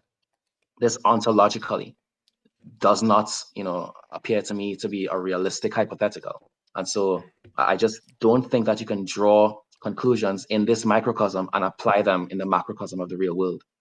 It does not ontologically appear to be valid. The hypothetical isn't valid as far as I can tell. I mean, whether it's unrealistic is irrelevant to whether it's logically valid, because it fits within rules. It could theoretically happen. It's very unrealistic. It probably won't happen. It doesn't mean that it's invalid, because that's what counterexamples are, right? It's a potential situation which could arise, which throws up smoke into your entire theory, right? Ontologically, of course. So one thing we want to establish is that when we're doing, philosophical discussions and debates, we're trying to understand how we're going to live in the real world, and we're not trying to understand how we're going to live in Narnia, right? We're trying to establish rules for living in Narnia. And what's more important to sort of point out is, you said it's not realistic. It might not be realistic, but it could be logical. Remember that logic is rules of inference applied to premises, applied to facts of reality, right? You can't apply logic to, non-facts. You apply logic to facts. So to speak of applying logic to non-realistic scenarios is, sort of it's not logical to talk about applying logic to Narnia, so to speak, right? I mean, yeah, ontologically speaking, though, you did go on a whole tirade about how my task is to poke holes in the thesis that you provided, and ontologically, of course, I have done that with my counterexample here. Well, again, my philosophical edifice is one that's meant to address facts of reality in the real world. And I'm not certain that the hole that you've poked is based on an actually realistic scenario that could actually ontologically occur. I mean, do you deny that it could occur, though? I'm fairly certain that it could. Sorry, that it could not. So you think it could not occur? What is impossible about it? The idea that two people are at the cutting edge of their fields doing experimentation, and they arrive, first of all, they're working on the same problem at the cutting edge, and they're approaching the same problem with the same hypotheses, and they're approaching the same problem with the same hypotheses, using the same method to confirm or reject that hypothesis. And they're using all of these factors being the same between them, and they arrive at the conclusion at the same time, and they complete their notes at the same time, and they file at the same time. Remember that probability works such that, not just probability, but just likelihood occurs such that each factor that you add is not additive, it's multiplicative. So the chances of an event that is 1 in 10 occurring alongside an event which is 1 in 10, which alongside an event which is 1 in 10 is not 3 in 10. It's 10 by 10 by 10, right? So it's 1 in 1,000. It's not 3 out of 10. So it's multiplicative. So at each point it gets more absurd. You've not established why it's impossible, though. Because you could theoretically, like the situation we're in right now, you could tally up every single fact about the arrangement of every atom in the universe and whatnot, right? Every single thing that everybody's doing. And you'd be like, wow, this is a very, very unlikely situation. And yet we're living in it, right? So the fact that it's unlikely does not imply that it's impossible. I think at this point we'll have to leave it to the audience in their minds to determine whether this is a realistic hypothetical and whether it's valid to draw the inference from this, this alleged realistic hypothetical that there's a problem. I didn't claim it was realistic. If it's not realistic, then it's not useful as a hypothetical. Well, false. That's just not correct. You misunderstand what hypotheticals are there to do. They're there to test the bounds of your thesis. You could test right in the center, right in an easy hypothetical, right? But that's not very interesting. I want to test the bounds because I'm looking for holes in your thesis, right? And we both agree that the center of your thesis is real sturdy. But I'm just looking for any hole, as you yourself said, ontologically, of course. I'm just looking for some sort of hole in your thesis somewhere, and if that hole happens to be at the bounds, well, that's still a hole in your thesis. Your thesis should apply across the entire set of information that it's supposed to apply to, or else it's not correct. Right? I found some contradiction. No, I don't think hypotheticals are about testing bounds. Hypotheticals are about taking reality, removing the elements of reality which are not essential to understanding a particular problem, and then considering the problem with the non-essentials left out, so that you can draw valid conclusions about reality in the macrocosmic scale from the essentialized microcosmic scale. It's not about testing boundaries by proposing unrealistic scenarios. It's about taking reality and making it more relevant to the scenario, not making reality less relevant. When you propose a hypothetical, you are trying to come into contact with reality more vividly, not less vividly. That's the first thing. And the second thing is, once again, my philosophical edifice established validity.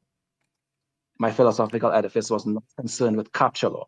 So poking a hole in capture law does not poke a hole in my philosophical edifice. I just want to point that out. But your So philosophical, if your philosophical edifice has some counterexample to it, ontologically speaking, this counterexample would indeed be a counterexample, right? It would disprove the thesis, because it doesn't apply in all situations that could arise, and this is a situation which could arise. Sorry. Once again, my philosophical edifice was a realistic edifice based on facts of reality, and it's meant to govern human life in reality. And again, I question the realism of this hypothetical. What's unreal about it? Like, what couldn't happen there? Like, what's impossible about it? The notion that two people could be at the edges of human knowledge simultaneously with the same facts, with the same hypotheses, with the same approach, with the same instruments and materials, with the same quality of materials, with the same amount of time to work on the problem, arriving at the same time to the same conclusion, preparing their notes at the same time. All of these do not occur in reality. No. What's impossible about it, though? Because a hypothetical, by nature of being a hypothetical, it didn't actually happen, right? But it could happen. That's why it's a hypothetical situation rather than a historical example, right? But what is impossible about this hypothetical? What could not occur there? Okay, I could give an argument for why I would say it's identity-based impossible. Let's say, so consciousness itself is an identity. Consciousness has things it can do and things it cannot do. It's constrained by its own identity. Simple experiment for the audience to follow to establish this. Try to imagine an object which is simultaneously all throughout, inside and out, both black and white simultaneously. You can't do that because that's a contradictory operation for consciousness to perform. It's a thing that consciousness cannot do. Now, I gave another thing that consciousness can't do earlier. You can't imagine colors beyond the visible spectrum. You can't imagine sound beyond your audible spectrum. There are things that consciousness can do and things it cannot do. That means consciousness is an identity. Now, along with consciousness's identity is its identity in cognition. In particular, there's a particular set of order, and when you are reasoning, you can't skip steps, right? Because of the nature of cognition. Cognition is a definite process with definite steps. I would propose that based on the identity of consciousness and based on the method of cognition, it is not possible for two people to compute the same operations at the same speed, for two people to have, be in two different geographical locations, because inherent in this hypothetical is that these are two competitors. So they're in two different geographical locations. They have access to the same facts, apparently. They have access to the same, the same equipment, the same quality of equipment, the same, and then so ontologically, there are those problems. the idea they could be competitors in two different locations with access to the same quality, the same everything. And so their cognition proceeds at the same speed because their brains are ontologically the same, which is actually physically impossible. the law, evolution doesn't provide for that. The average any human being at birth, at conception, has at least 60 mutations, and by the time the fetus finishes developing, they have, generally on average 130 mutations. The idea that two brains are the same, and therefore that two consciousnesses execute the same, is already invalid. So that right there is one impossibility, one fact which makes it actually disqualified as a possibility. Well, no, the fact that, different consciousnesses are indeed themselves and not something else, that doesn't imply that they can't discover the same fact at the same time, right? They can't invent the same thing at the same time, I'll say. It could be the case that two different consciousnesses just so happen to come up with the same ideas at the same time in the same sequence. Right? That's possible. That is possible. No. Okay, well, what if, right, because the turbine engine we were talking about, that involves a bunch of different facts of nature, right? There isn't a canonical process that you have to discover these facts of nature in. Maybe you discover facts about, mechanics, before facts about magnetism, before facts about other things, You could discover these things in different orders. What if these two people, they discovered the same engine at the same time, but they discovered the different facts in slightly different orders, like they shuffled up the orders? What about that?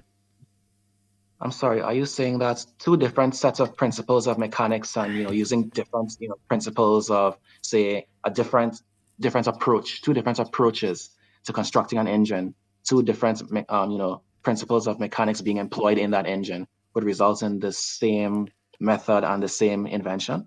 I'm saying you discover the principles in different orders. So maybe you discover that, if you lube up a turbine, like an axle or something, whatever, if you lube it up, then it will do more efficiently. Maybe you discover that first, and then you discover the facts about magnetism, or maybe you discover them in reverse order. You could discover these facts in different orders. No, that one is actually just ruled out by reality itself. So knowledge is conceptual and hierarchical. And there's logical order to knowledge, and then there's chronological order to knowledge. I think you were trying to say that it's possible to discover knowledge in any ordering. No, not in any ordering. Like, you couldn't discover that turbines work better when you supply AC as opposed to DC before you even know that turbines exist. Right? You can't just have an arbitrary order, but you can have some difference to the ordering. Right? I might discover that objects fall before I discover that you can launch objects into the atmosphere. Or I might discover it in different order, right? If I drop a stone before I try and throw a stone upwards, I might discover those two facts in different orders, right? Ontologically, of course. Yes, but the outcome, the effects of that is again going to be another thing that will guarantee that these inventions will be completed at different times, because different contexts of knowledge allow different inferences and conclusions. So let's say you discover, a broad generalization before a narrow generalization, then you will move faster than the person who discovers a narrow generalization before a broad generalization. You will come. So the order of discovery does actually influence the speed at which you arrive at an outcome. Okay, yeah, so it might influence the speed, but what if the person who would take longer, they happen to start it just enough before the other person who discover it shorter, such that they end up discovering it at the exact same time? What then? This is also ruled out by identity. It's not even a probability problem. No. How is it ruled out by identity? Yeah, I'm going to explain. So, the impetus to begin investigating any particular notion or idea is spurred on. It is sort of it is sparked by the facts that are in your context. So you could talk about what ultimately what you're trying to describe is a state where two people start at different times, but they arrive at the conclusion at the same time. Ultimately, what you're trying to talk about then is that the context of knowledge between them were different, and yet they were somehow able to arrive at the same context of knowledge simultaneously. Yeah, because you told me that they would take different amounts of time. Like, one person would take n amount of time, and the other person would take n plus 3 amount of time. right? So what if the other person who take n plus 3 started at point minus 3, and the person who had n amount of time to discover it started at 0? Because if they take different amounts of time, the person who would take longer started just enough ahead such that they would finish at the same time. Is that not valid counterexample?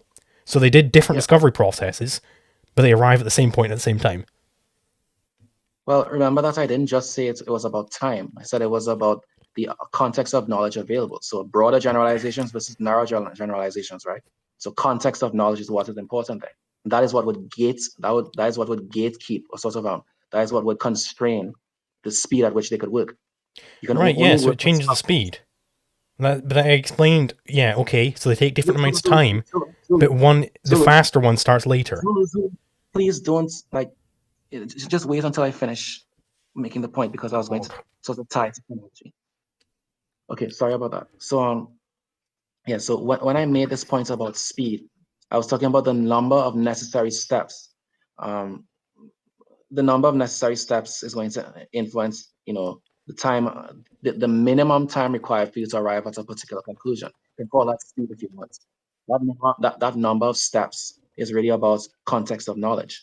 So again, when we apply to the scenario that you brought up a little bit earlier, that I was trying to respond to, which is, okay, so they start at different times, so basically you're saying that they were spurred on by different contexts of knowledge. So one person started at a time when he had he had the required context of knowledge to realize that this is a worthwhile investigation. He had that context of knowledge before the other person, and then he already began his investigation.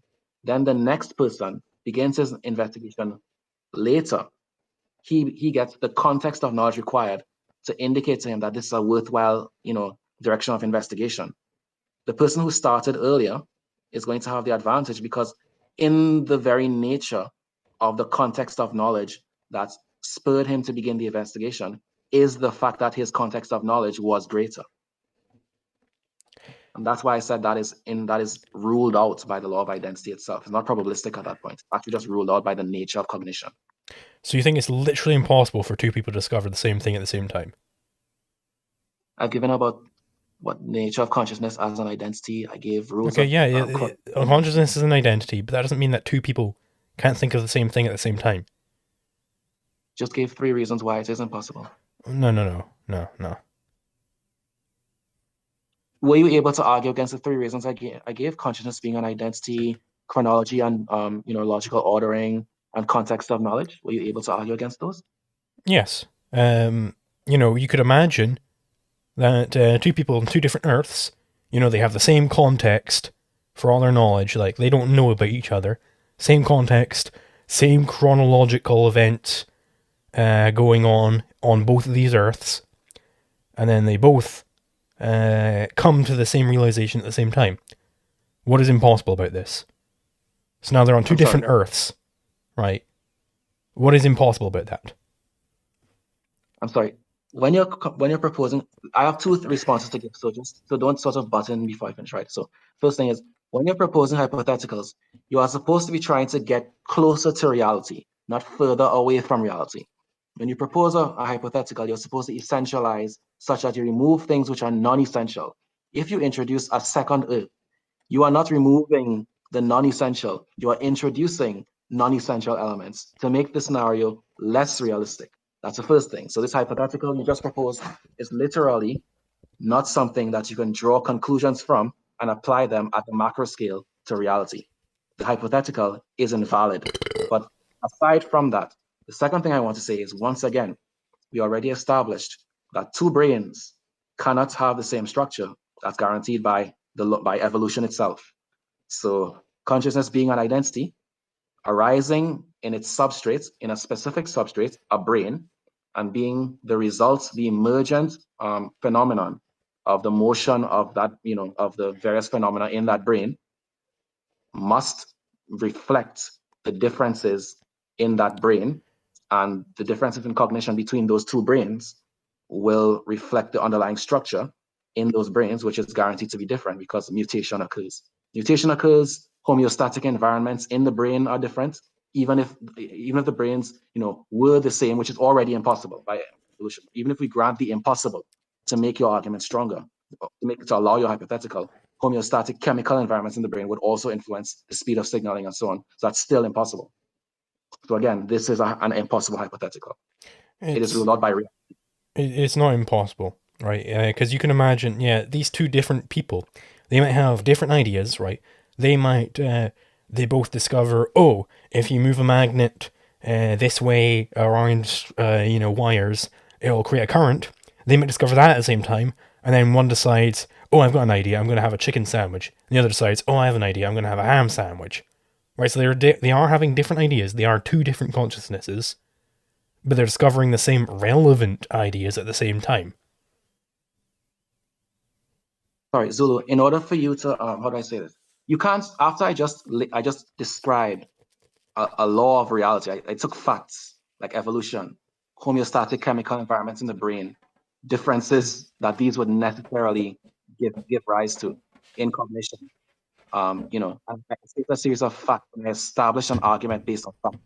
You can't after that just come up with the arbitrary and say, but you can imagine that, you can imagine X, you can't just look at reality. I describe reality and then you say, but you can imagine pigs flying. That's arbitrary. I'm not required to engage with the arbitrary. I'm sorry. The hypothetical. Well, it's not arbitrary. It's a potential counterexample to your thesis, right? And you were asking me, you went on the whole tirade, hey, I just want to restate that what Zulu has to do is he has to poke some holes in my thesis. So, okay, I'm poking holes right now. Right, this is a possible situation which could arise.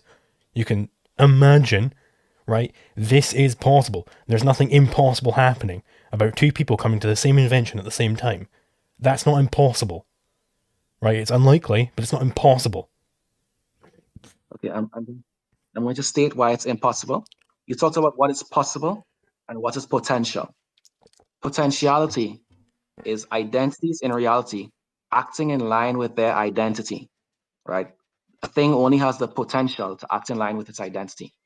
I explain why, for example, it is literally impossible, ruled out by evolution and say homeostasis and any number of other factors for two brains to have the same cognitive sort of, capabilities, the same structure, the same speed, the same whatever else in practice. Then also, I explained, I think you talked about possibility. So potentiality and now possibility. The possible starts with fact.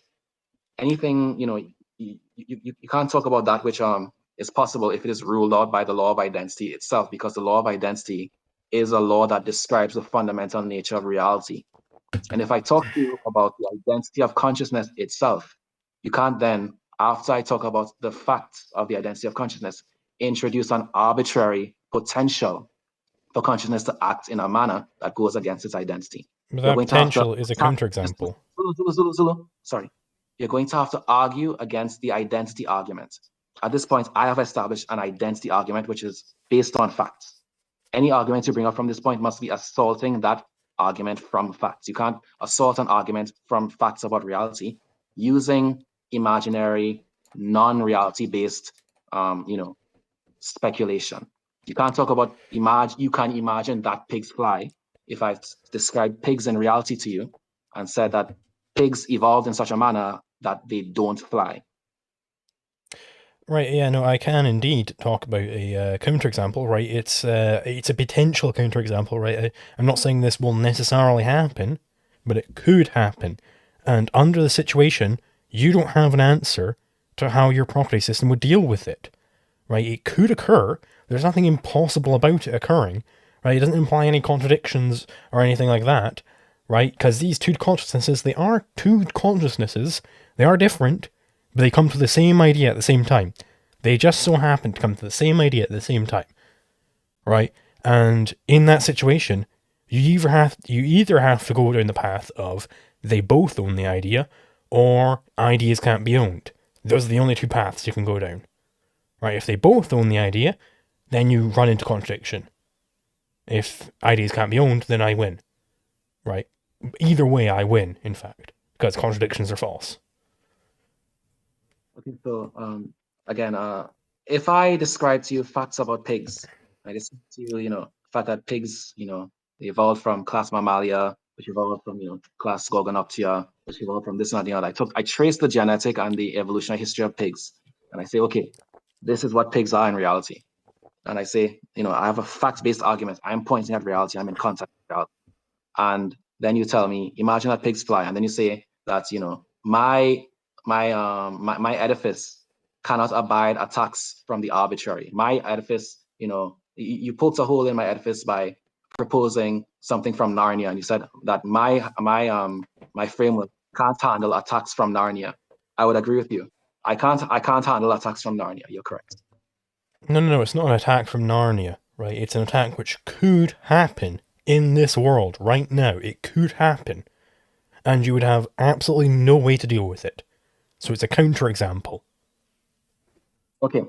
Once again, I explained that this is invalidated by the nature of evolution, by the nature of consciousness itself. You're wrong, though, right? I've explained why you're wrong about those things, right? You're wrong that the nature of evolution and all this gubbins, you're wrong that implies that two people could not have the same idea at the same time. You're just incorrect about that, right? Okay, I said that this is the nature of reality based on evolution, and I gave an evolutionary reason. I said you have mutations occurring. But did you say that ontologically speaking, though? Did you say that ontologically, though? Yes, evolution is an ontological fact. Okay, good. I just have to make sure that you're ontologically speaking. Yes, so I'm referencing facts of reality as in the real world right now.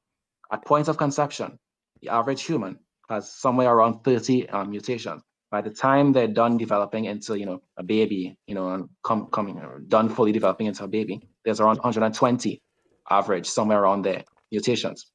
This is an ontological fact. Two brains are not the same. Two brains, and consciousness being an emergent phenomenon that arises up in the substrate, arises from the action of the substrate of the brain, does not operate, at the same speed, with the same dexterity, intelligence, and all that. Two brains are always going to be different. That's an ontological fact.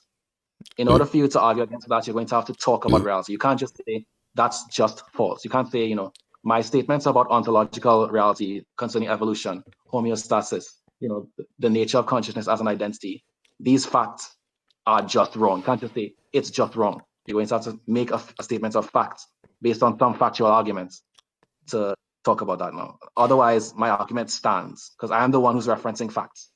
Right, so I mean, ontologically speaking, though, the fact that two brains are different, that doesn't mean they can't have the same idea at the same time. Right, yeah, they are different. They are different in some subtle ways. Like, they're both brains, so they're both similar, but they are different, right? But the fact that they're different doesn't imply that they can't have the same idea at the same time. Right, they can have the same idea at the same time. That's possible. The fact that they're different doesn't imply that they can't. But once again, remember that it's about context of knowledge. The impetus to start a particular investigative path because of context of knowledge. And then the particular generalizations which are drawn along your path of induction, because consciousness moves in a particular chronological sequence, necessitated by the fact that it cannot skip steps in reasoning.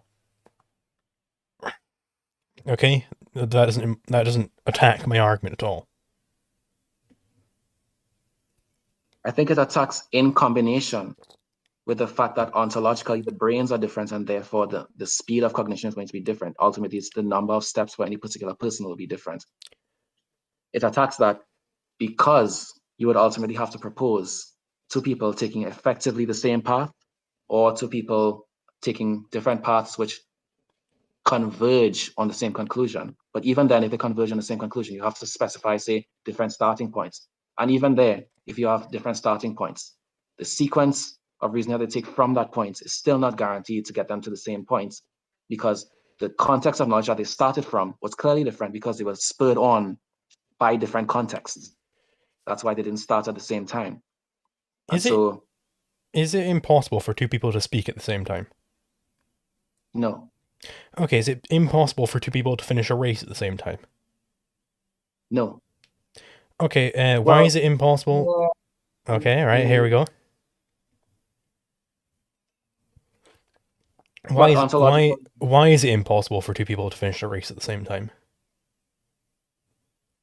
I'm not certain that's possible, but I'll grant it to you. I'm not certain it's possible because ultimately, maybe possible. I don't know. Let's grant it.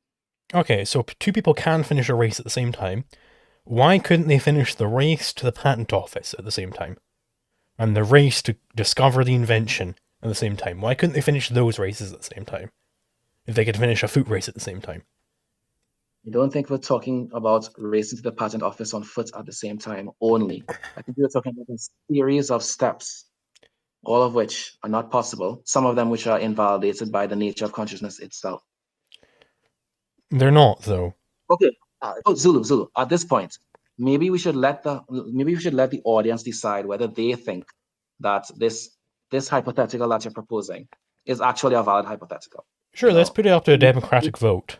Yeah, because that's how philosophy is decided. Sure. I wasn't going to propose a democratic vote. I was going to let the audience decide on their own and move on to the next topic. But if you want to put it up to a vote, I don't think that establishes the validity of an argument. Quite frankly, I don't think that says anything. I think that just let the audience decide on YouTube after they watch the video. They'll decide whether they think that's a realistic hypothetical. Yeah, ontologically speaking. I've made enough arguments to show that this is not realistic, not tied to reality. So I think they'll decide on their own from here on. Sure. So, gentlemen, I've done business with both of you in the past. Just to give a brief interjection here and speak to our live audience, which I've been keeping track of on both fronts. Basically, we're currently on a point of an impossible occurrence versus an implausible occurrence. The audience, just to be a voice for them, they'd kind of essentially like us to pull back to the core of this discussion on the legitimacy or illegitimacy of intellectual property. I'll go ahead and take my leave, but from here, essentially, they just want us to pull it back to the core of the discussion from this specific tangent, as quite a few are getting lost. Well, I'm fine to bring it back to the core, but, I was being exalted. I was being, spoken to by Wellspring, saying that, hey, Zuli, what you need to do, I'm just going to get through this again, and what you need to do is you need to poke holes in my argument. And I think I found a pretty big hole here. Right, but we can get back to the argument. The impossibility thesis of IP is basically that you cannot have a property right in an idea. Intellectual property rights are impossible because ideas are not scarce. That is the core of the argument that I'm making. And sure, then Wellspring could go on after that and say, well, yes, you do have a property right in it technically, but this negative easement that you have, it's in some way justifiable. That's what I'd like him to do, but he's not doing that. I just want to make sure to state that, my philosophical edifice was not, I didn't propose a political framework, a policy framework for effectuating intellectual property to talk about, how you determine the capture law. Capture law was not part of my framework. And it's not, I don't need to present a capture law, a theory of capture law either. Can you explain what you mean by capture law, real quick? Sure. So in legal reasoning, capture law is the set of manifest conditions, the manifest facts which you have to, the relationship to an object or the relationship to some value that you have to manifest in order for your property claim to be valid, for you to be taken to be the valid sort of first owner of an unowned resource, so to speak, an unowned value. Surely that's entirely relevant to IP then, though, because if you think that there is some way that you can own an idea, it's relevant how you can own an idea. Yeah, I've explained that it comes from value as such, comes from evaluation, and then property is the set of claims you can make to action concerning a particular value. From there, the question of how you establish the capture law for a particular intellectual property value. That's a matter of induction, proof of induction. Tie breaking between two people is part of capture law, which is not part of the philosophical edifice. The philosophical burden for me here is to establish that property rights are valid, that there is such a thing as a right, say, to a value. I have to have a theory of value. I have to have a theory of ownership of values and a theory of property concerning those values. In other words, a theory of actions concerning that value and what actions are valid and which are not. But establishing capture law in that particular value is not a philosophical issue. That's a policy issue. But it is an issue of philosophy because we're talking about law here, which is an area of philosophy. So it's how are the property rights arise? How do you get a property right in something? You know, it's ethics that applied to conflict, which is indeed an area of philosophy. So it's still an area of philosophy, right? So you're just incorrect there. Categorically, again, you're incorrect. Categorically, you're replacing these monopoly grants as property, which is incorrect. That's a category error. And you're making another category error, claiming that, well, no, this isn't an issue of philosophy. This counterexample, this hole you've poked, it's not an issue of philosophy. Even though I was asking you to poke holes, this is not an issue of philosophy, so I'm just going to ignore it. Right? It's just wrong, still, again.